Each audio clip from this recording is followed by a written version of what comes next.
now adjourn. The honourable member for Saanich Gulf Islands. Mr. Speaker, and may just pause also to say I appreciated the words to remind us why we wear our poppies and to remember, thank, and honor our veterans and our current men and women in uniform. Mr. Speaker, here being adjournment proceedings this evening, I'm returning to a question I asked in June 12th. It was a question to the honourable member for Scarborough Southwest, who was at the time our Minister for Emergency Preparedness. And the emergency to which we are referring is, of course, the climate crisis, the climate emergency. We've lived through quite a lot in my province of British Columbia, Mr. Speaker. Summer of 2021 saw a heat dome.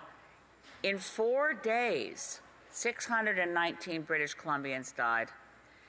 We saw forest fires throughout our province in BC, and then in November of 2021, we had the atmospheric rivers that wiped out billions of dollars of infrastructure. The repairs are still taking place. At the end of, well, I think it was July 1st, actually, that Lytton burnt to the ground. Lytton is still, there have been no properties built there. Back in June of this year, I asked the honourable member for Minister for Emergency Preparedness how we could better prepare. My assertion back in June of 2020 this year was that we're not prepared. I noted in my question that in California, insurance companies are now saying they're not going to insure for fires and floods because it's not an avoidable risk. The insurance industry is alarmed. Now, the response I had from the Honourable Minister was really quite to the point in saying that the government is working to try particularly to develop a national flood insurance plan. But again, how do we manage these risks? They're multiple. They're the direct deaths in heat domes, the threat of fires, the threat of floods, the threat of hurricanes. We certainly experienced Hurricane Fiona. We've had the experience that is undeniable that burning fossil fuels has created an unstable global climate for which we are not prepared. So I hoped in raising the question tonight in adjournment proceedings that we could talk about how we better prepare. Obviously, there's much more we can do to reduce emissions, to reduce the ultimate impact that we are experiencing. And of course, to you, Mr. Speaker, I know within your home province, and I also have history of being from Cape Breton, we never had a hot, dry May in Nova Scotia, but several hot, dry Mays, one after the other, left Nova Scotia experiencing wildfires this summer. We had a wildfire season across Canada like no other. So my position is this, and I'm hoping the minister can engage with this in adjournment proceedings and the government will respond. We need to create a standing emergency preparedness committee, federal, provincial, municipal, and Indigenous governments. And in that, we need to actually grapple with what we do to save lives. I met earlier this summer with the mayor of the town of Ashcroft, British Columbia, who also plays a role as regional chair. She's discovering that if you want to use the school buses to go get people out of seniors' residences, you better make sure over the course of the summer that the school district is insuring the school buses so they're available for emergencies. There are multiple layers to this, and we will do better if we create a standing committee that works collaboratively across all jurisdictions and across all party lines and remembers we are in an emergency. Parliamentary Secretary to the Minister of Women and Gender Equality and Youth. Thank you, Speaker. I would first like to recognize and thank all firefighters, the NGOs, the CAF members, and the public servants at the municipal, provincial, and federal level who worked tirelessly to make sure Canadians were safe. Together, they have faced the worst wildfire season ever recorded in Canada. More than 6,000 wildland fires burned more than 18 million hectares of land in Canada, but more importantly, they have forced out of their homes more than 230,000 Canadians. These Canadians now join the thousands affected by extreme weather events who have seen firsthand how the dire effects of climate change destroy communities and livelihoods. This summer, our government came through for Canadians. When provinces were confronted with situations they could not face alone, we deployed the necessary resources to ensure the safety of everyone.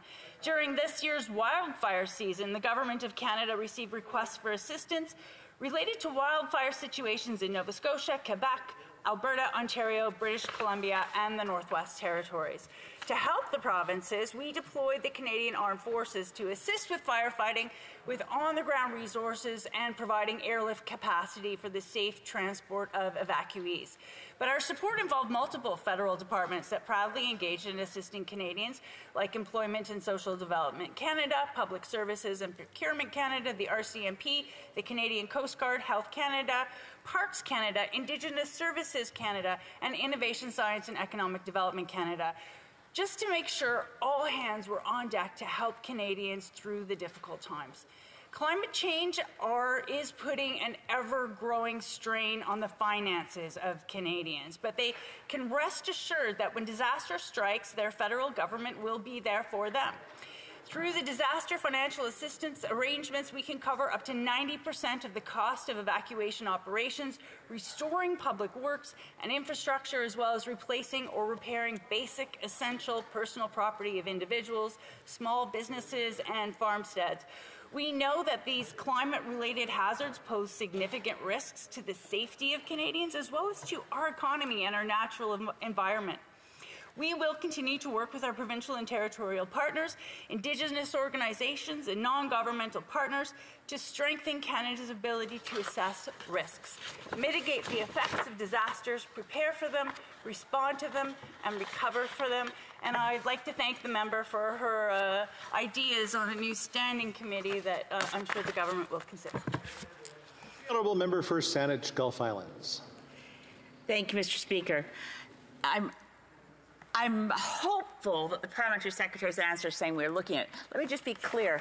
I'm not talking about a standing committee of parliamentarians. I'm talking about a working committee of governments, federal, provincial, territorial, Indigenous, and municipal.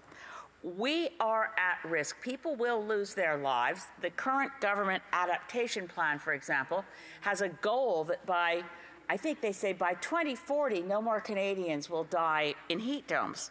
That's absurd. We should have the goal by now, tomorrow. No Canadians die in heat domes.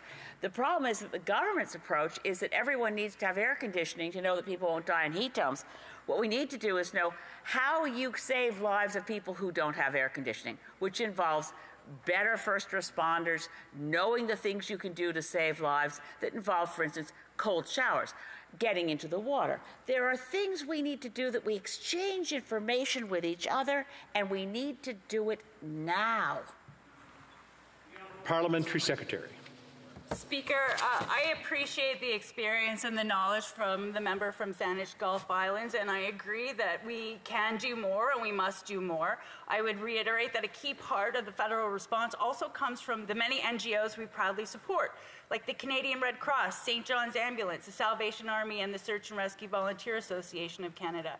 This summer, we added an additional $82 million to help them maintain a skilled and qualified group of volunteer responders and emergency management professionals who can rapidly deploy on short notice to support the response to emergency events.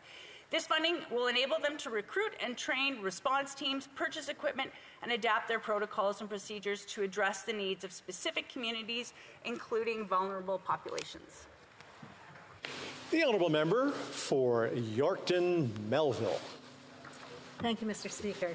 I rise today to follow up on a question I raised in the House on November 1st in response to the